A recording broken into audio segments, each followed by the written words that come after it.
Class BSc second year और BSc BEd third year का हमारा टॉपिक चल रहा है ईथर एंड एपॉक्साइड, जिसके पार्ट नंबर 4 की हम बात करें। 3 नंबर पार्ट तक हमने कर लिया था और हमारा जो टॉपिक चल रहा था वो था ईथर की रासायनिक अभिक्रियाएं, जिसके अंदर ईथर 4 प्रकार की अभिक्रियाएं शो करता है और 4 प्रकार की अभिक्रियाओं के अंदर हमने 2 प्रकार की अभिक्रियाएं कंप्लीट हो गई थी। एल्किल समूह की प्रतिस्थापन अभिक्रिया और ऑक्सीजन पर उपस्थित लोन पेयर के कारण जो अभिक्रिया।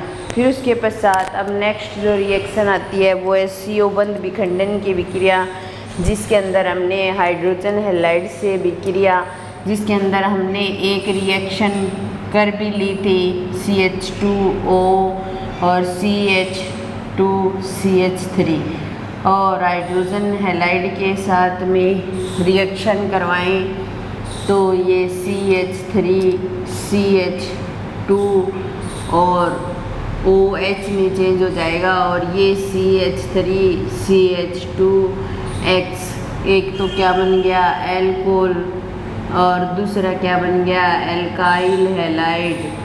क्या बन गया एल्काइल हैलाइड। अब देखिए अगर हमारे पास ये ROR ईथर ले लें और हाइड्रोजन हैलाइड के साथ में रिएक्शन करवाएं तो यही एक तो क्या बनेगा एल्कोहल बनेगा और दूसरा क्या बनेगा एल्काइल हैलाइड बनेगा। लेकिन अब इस एल्कोहल को वापस ले लिया जाए और इसकी एक बार फिर हाइड्रोजन हैलाइड के साथ रिएक्शन करवाई जाए तो RX और H2O।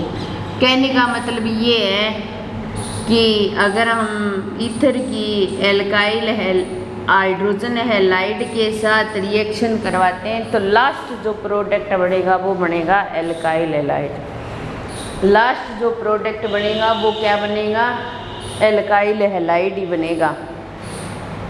ठीक है, अब यहाँ पर हमने एल्कोहल बना लिया था, एल्किल हैलाइड बना लिया था और इस एल्कोहल को लेकर के वापस हम अपने हाइड्रोजन हैलाइड के साथ रिएक्शन करवाएं तो एल्काइल हैलाइड में ही चेंज होगा। तो इस हाइड्रोजन हैलाइड की जो अभिक्रिया है उस पर आधारित एक विधि दी गई है जिस विधि का नाम है जिसल विधि। इस विधि का नाम है जिसल विधि। तो जिसल विधि इसी से संबंधित है। जिसल विधि, इस विधि के अंदर ये बताया गया है कि अगर हमारे पास ईथर का मिश्रित रूप हो, यानी कि कोई प्राइमरी या सेकेंडरी या टर्सरी एल्काइल हाइड्रोकार्बन प्रेजेंट हो और ईथर की फॉर्म में हो तो कौन से ग्रुप से कौन सा प्रोडक्ट बनेगा और कौन से ग्रुप से कौन सा प्रोडक्ट बनेगा, ये किसके अंदर बताया गया है जिसल विधि के अंदर। जैसे एग्जाम्पल के रूप में हम लेते हैं यहाँ पर CH3C और CH3 और यहाँ CH3 लेते हैं और फिर O और यहाँ CH3 लेते हैं। ठीक है, अब देखो ये क्या है ईथर है, क्योंकि ऑक्सीजन परमाणु के दोनों साइड एल्काइल ग्रुप जुड़े हैं, ये तो है तो ईथर। ठीक है, लेकिन इसके एक साइड में तो क्या है टर्सरी हाइड्रोकार्बन्स जुड़े हुए हैं और एक साइड में मेथिल हाइड्रोकार्बन्स जुड़ा हुआ है, या फिर एक प्रकार से इसको प्राइमरी भी बोल सकते हैं लेकिन पूर्ण रूप से प्राइमरी नहीं कह सकते।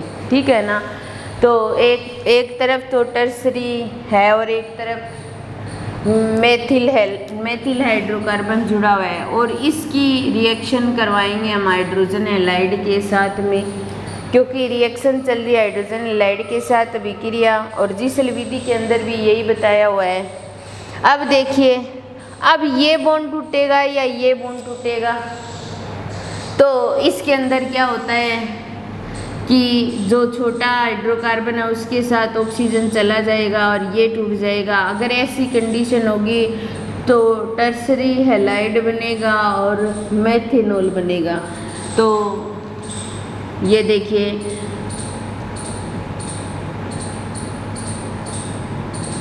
इसके साथ तो X आ जाएगा और इसके साथ CH3OH जुड़ जाएगा, तो टर्सरी एल्किल हैलाइड बन जाएगा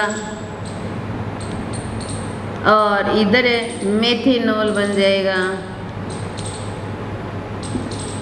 ठीक है, अगर हमारे पास यहाँ CH3 CH2O CH CH3 और CH3 ये फॉर्म हो और हाइड्रोजन हैलाइड के साथ में रिएक्शन करवाएं, तो अब ये एल्काइल हैलाइड में चेंज होगा और ये किस में चेंज हो जाएगा, एल्कोहल में। तो इस प्रकार लिख सकते हैं हम CH3CH2X और प्लस CH3CH3OH, ये तो सेकेंडरी एल्कोहल बन गया और ये प्राइमरी एल्काइल हैलाइड बन गया, प्राइमरी एल्काइल हैलाइड बन गया और ये सेकेंडरी एल्कोहल बन गया, सेकेंडरी एल्कोहल बन गया।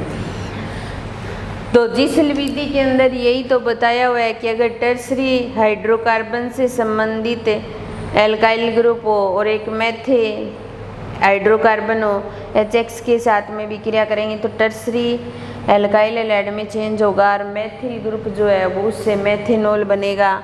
और अगर इस तरीके से लिया है तो प्राइमरी तो एल्काइल हैलाइड बनेगा और सेकेंडरी क्या बनेगा, एल्कोहल बनेगा। इसके साथ ही जिसल विधि कंप्लीट हो जाती है।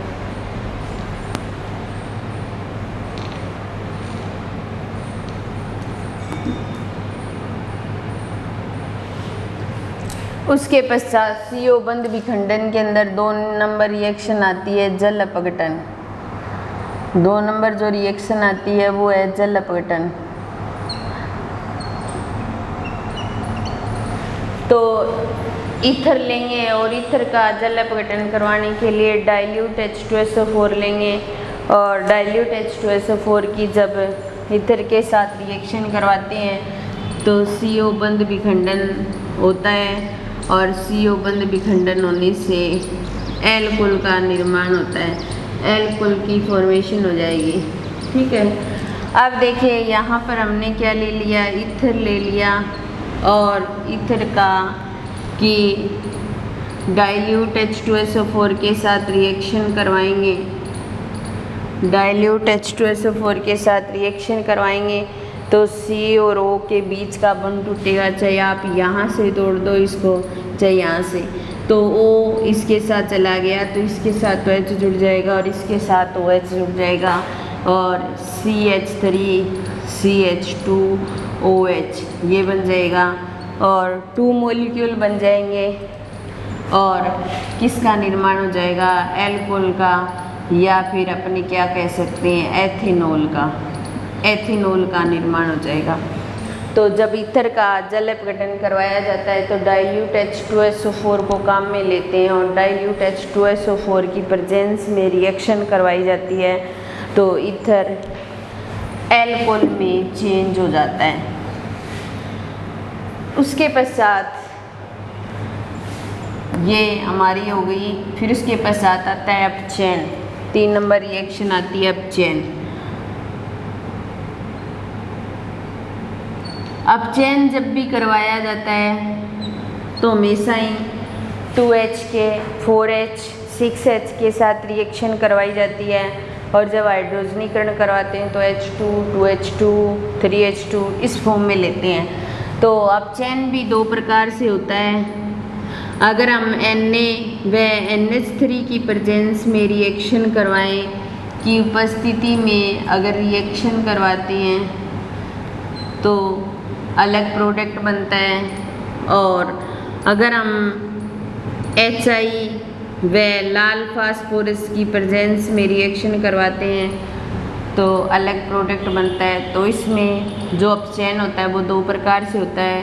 तो CH3 CH2O CH2 और CH3 ये क्या है, ईथर, और इसका हमें क्या करना है, अपचयन करवाना है। 2H के साथ रिएक्शन करवाएंगे, Na व NH3 या लिक्विड फॉर्म में लेंगे, सोडियम या द्रव अमोनिया की प्रेजेंस में रिएक्शन करवाते हैं तो C और O के बीच का बंध टूटता है और इसके साथ एक हाइड्रोजन जुड़ जाएगी और इसके साथ एक हाइड्रोजन जुड़ जाएगी।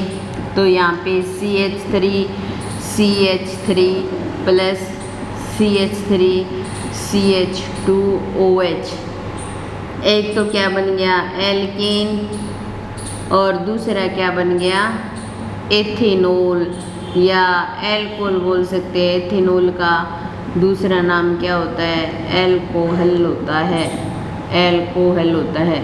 ठीक है, तो हम क्या करते हैं द्रव अमोनिया और सोडियम की प्रेजेंस में जब रिएक्शन करवाते हैं तो एक तो एल्केन बनती है और प्लस एक क्या बनता है एल्कोहल बनता है।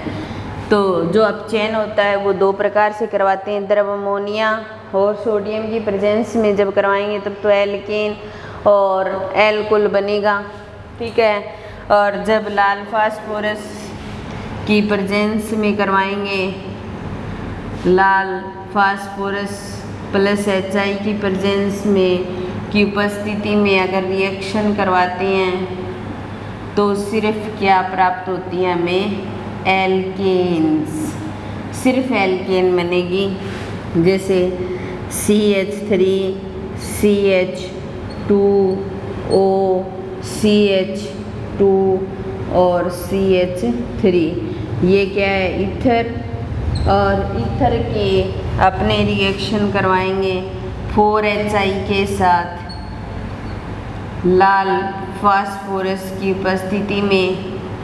एक हाइड्रोजन, ये भी बॉन्ड टूट जाएगा, ये भी टूट जाएगा, एक हाइड्रोजन तो इसके साथ जुड़ जाएगा, एक हाइड्रोजन इसके साथ जुड़ जाएगा और दो हाइड्रोजन इस ऑक्सीजन के साथ जुड़ जाएंगे। तो CH3 2 मॉलिक्यूल बन जाएंगे, एक H2O बाहर निकल जाएगा और जो I है वो 2I2 के रूप में बाहर निकल जाएगी, 2I2 के रूप में बाहर निकल जाएगी। थोड़ा सा नीचे लिख देती हूँ अगर आपको दिखाई नहीं दे रहा है तो।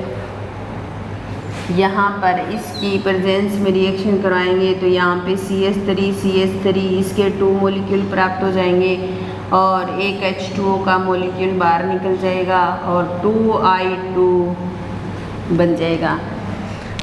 तो इस प्रकार हम क्या करें ईथर का अपचयन करवा रहे हैं और अपचयन दो प्रकार से करवाते हैं, द्रव अमोनिया और Na की उपस्थिति में करवाते हैं तब तो एल्केन और एल्कोहल प्राप्त होता है। ईथर ले लिया, 2H के साथ रिएक्शन करवा रहे हैं, एक H इनके साथ चला जाएगा और एक H इनके साथ चला जाएगा और एल्केन और एल्कोहल का निर्माण हो जाएगा। और जब लाल फास्फोरस और HI के साथ में विक्रिया करवाते हैं तो सिर्फ एल्केन प्राप्त होता है और एक H इसके साथ चला जाएगा, एक इसके साथ चला जाएगा और C और O के बीच का दोनों साइड का बॉन्ड टूट जाएगा और दो हाइड्रोजन और एक ऑक्सीजन H2O के रूप में बाहर निकल जाएंगे। जो I है वो I2 की फॉर्म में बाहर निकल जाएगी। इस प्रकार ये अपचयन की प्रक्रिया होती है ईथर की।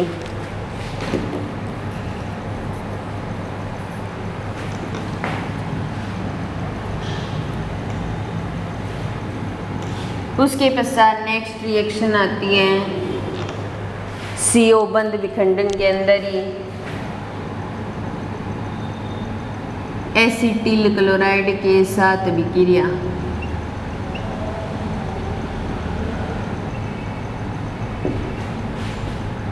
एसिटिल क्लोराइड के साथ विक्रिया।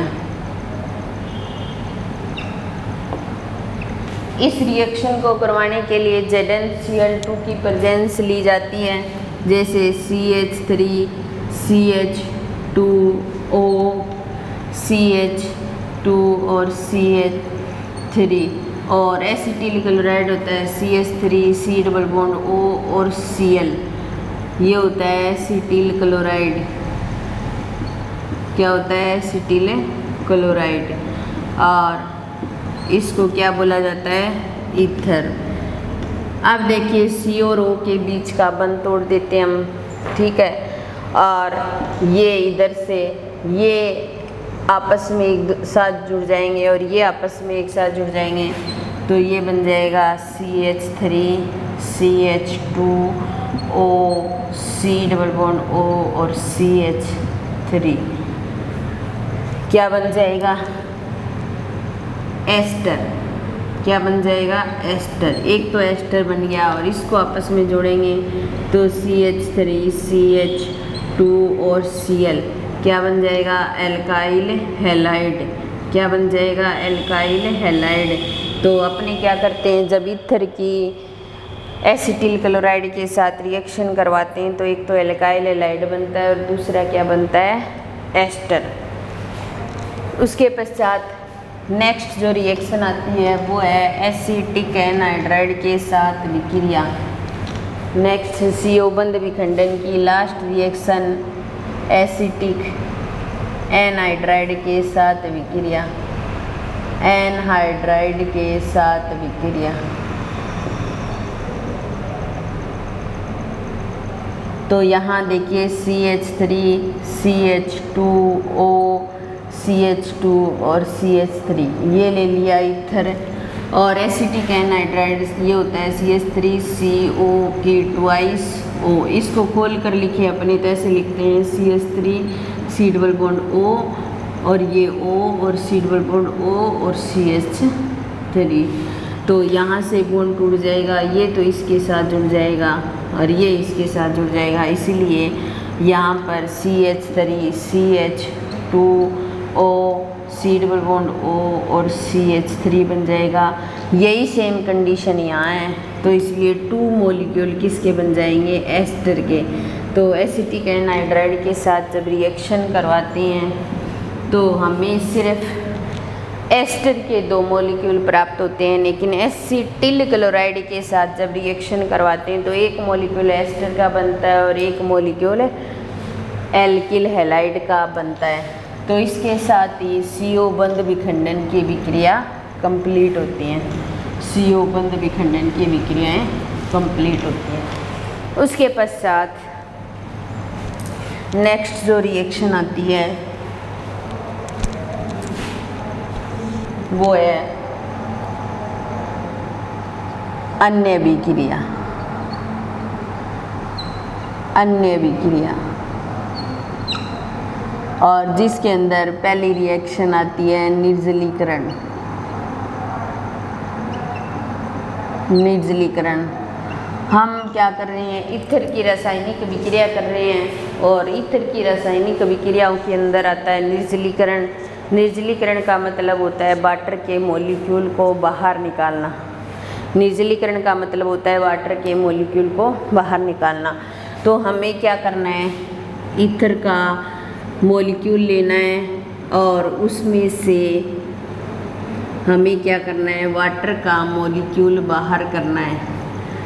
तो इसकी जो रिएक्शन होती है Al2O3 एल्यूमिना की प्रेजेंस में करवाई जाती है, और एल्यूमिना की प्रेजेंस में करवाने पर ये ऑक्सीजन एक हाइड्रोजन यहाँ से और एक हाइड्रोजन यहाँ से HO और H ये बाहर निकल जाएंगे और यहाँ पर बचेगा CH2 डबल बॉन्ड CH2, यानी कि यहाँ CH2 double bond CH2 double bond CH2 क्या बन जाएगी? एल्कीन, और एक वाटर का मॉलिक्यूल बाहर निकल जाएगा।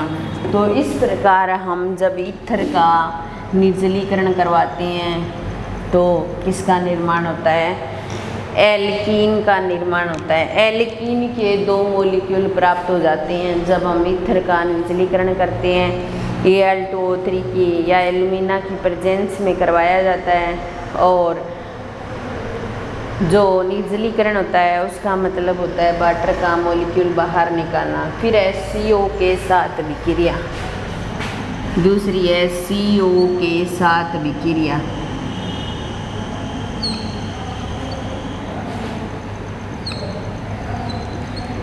इसके अंदर क्या करेंगे? ईथर लेंगे हम, और ईथर लेकर के उसकी CO के साथ रिएक्शन करवाएंगे, और इस रिएक्शन को करवाने के लिए BF3 की प्रेजेंस ली जाती है लगभग 1000 एटमॉस्फेयर टेम्परेचर दाब लिया जाता है, वायुमंडलीय दाब, और 398 से लगभग 423 केल्विन टेम्परेचर लिया जाता है, तब जाकर ये रिएक्शन होती है। और ये ईथर है और ईथर के साथ CO की रिएक्शन करवाते हैं और ये यहाँ पर आकर के फिट हो जाएगा, और यहाँ अगर फिट होता है तो CH3 CH2O C double bond O और CH2 और CH3 ये बन जाएगा, और इसको बोलेंगे एस्टर या ईस्टर, ठीक है ना। तो इसका मतलब ये हुआ कि जब ईथर की CO के साथ रिएक्शन करवाते हैं तो BF3 की प्रेजेंस ली जाती है 1000 एटमॉस्फेयर वायुमंडलीय दाब पर और 398 से 423 केल्विन टेम्परेचर पर इस रिएक्शन को करवाया जाता है, तो एस्टर का निर्माण होता है। तो ईथर की जब CO के साथ रिएक्शन करवाते हैं तो CO के साथ रिएक्शन करवाने पर एस्टर का निर्माण होता है। उसके पश्चात आज की ईथर की जो लास्ट रिएक्शन है वो है दहन, कंबंसेशन, दहन। और दहन हमेशा ही वायु की प्रेजेंस में करवाया जाता है। दहन में हमेशा ही ऑक्सीजन के साथ रिएक्शन करवाई जाती है, और हमेशा ही कोई भी हाइड्रोकार्बन ले लो, उसका जब भी दहन करवाते हैं तो हमेशा ही क्या बनती है, CO2 और H2O बनेगा। चाहे आप एल्कीन का करवा लो, चाहे आप एल्कीन का करवा लो, चाहे आप ईथर का करवा लो, चाहे आप एल्काइन का करवा लो, तो किसी का भी दहन करवाओगे तो हमेशा ही CO2 और H2O का निर्माण होगा। और यहाँ पे CH3 CH2O और CH2 और CH3 ये हम क्या ले रहे हैं, ईथर ले रहे हैं। और दहन जब भी करवाते हैं तो हमेशा ही ऑक्सीजन के साथ रिएक्शन करवाई जाती है, और ईथर का दहन करवा रहे हैं हम तो ऑक्सीजन के साथ में रिएक्शन करवा रहे हैं, तो हमेशा ही यहाँ NCO2 बनेगी और N+1 H2O बनेगा। चाहे किसी का भी दहन करवाओ तो NCO2 और N+1 H2O बनता है। यहाँ पे 4 कार्बन है तो 4 तो CO2 बन जाएगी, और 4 कार्बन है इसलिए 4 + 1 H5 हो गया, 5 हो गया, 5 H2O बन जाएगा। तो ये तो हो गया कार्बन डाइऑक्साइड। तो हमेशा ही किसी भी हाइड्रोकार्बन का दहन करवाओ, दहन करवाने पर कार्बन डाइऑक्साइड और जल का निर्माण होता है। तो ये ईथर का दहन था जिसमें कार्बन डाइऑक्साइड और जल बन रहा है। किसी का भी दहन करवाओ हमेशा ही कार्बन डाइऑक्साइड और जल ही बनेगा। अब देखिए, ये हमारा जो टॉपिक था ईथर एंड अपोक्साइड, ईथर टॉपिक हमारा कंप्लीट हो गया इसी के अंदर। उसके पश्चात नेक्स्ट क्लास के अंदर हम अपोक्साइड पढ़ेंगे, और ईथर को हमने कंप्लीट कर लिया, और इसीलिए इसके साथ ही हम आज की क्लास भी यही समाप्त करते हैं। धन्यवाद।